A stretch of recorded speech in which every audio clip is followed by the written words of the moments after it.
Bonjour. Plus précisément, c'est quoi un synode et à quoi ça sert?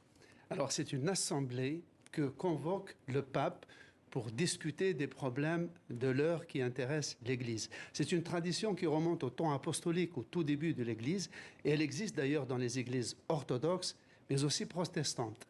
Simplement, s'agissant de l'Église catholique, elle a un poids particulier. Pourquoi? Parce que l'Église catholique est la seule religion au monde qui dispose d'un État, c'est-à-dire l'État de la Cité du Vatican, dont l'Évangile et la doctrine de l'Église constituent d'une certaine manière la Constitution. Eh bien, puisque c'est un État hiérarchisé, le Saint-Siège et la Cité du Vatican, toute évolution doit faire l'objet d'un débat doctrinal qui est à la fin tranché par le pape pour faire éventuellement des mutations de type doctrinal. Ce synode est historique parce qu'il pose les questions tabous, c'est-à-dire la gouvernance de l'Église. Comment gouverner l'Église, qui est une monarchie aussi, la Cité du Vatican?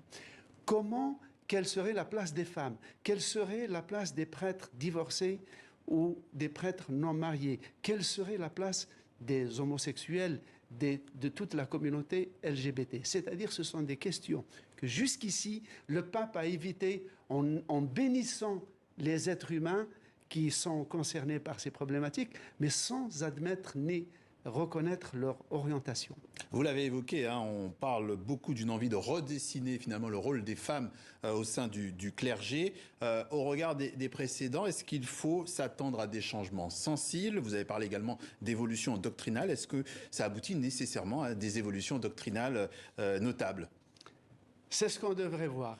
Néanmoins, parce que dans ce synode, il y a 50 femmes. Ça, c'est vraiment quelque chose de totalement notable, d'une part.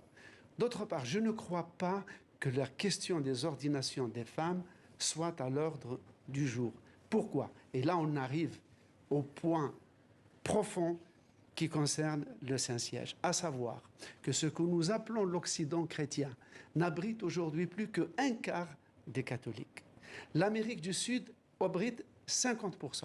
L'autre quart est en Afrique et en Asie. Qu'est-ce qui se passe? C'est que le quart des catholiques d'Europe est le plus gros contributeur financier de l'Église. Donc, il est vital.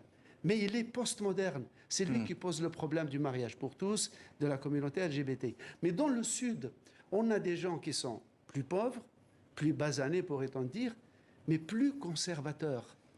C'est-à-dire que si le pape, sur le plan des mœurs, abonde dans le sens des demandes des catholiques postmodernes de l'Europe et de l'Amérique du Nord, il va s'aliéner la très grande majorité des catholiques du Sud. Donc là, il est condamné à louvoyer entre les attentes conservatrices du Sud qui aimeraient que la doctrine sur la famille soit renforcée et les demandes des catholiques du Nord qui souhaitent plus d'ouverture, notamment aux femmes. Le synode de l'Assemblée plénière sur l'avenir de l'Église, ça débute demain, mercredi. Merci Slimane Zeguedour pour toutes ces précisions.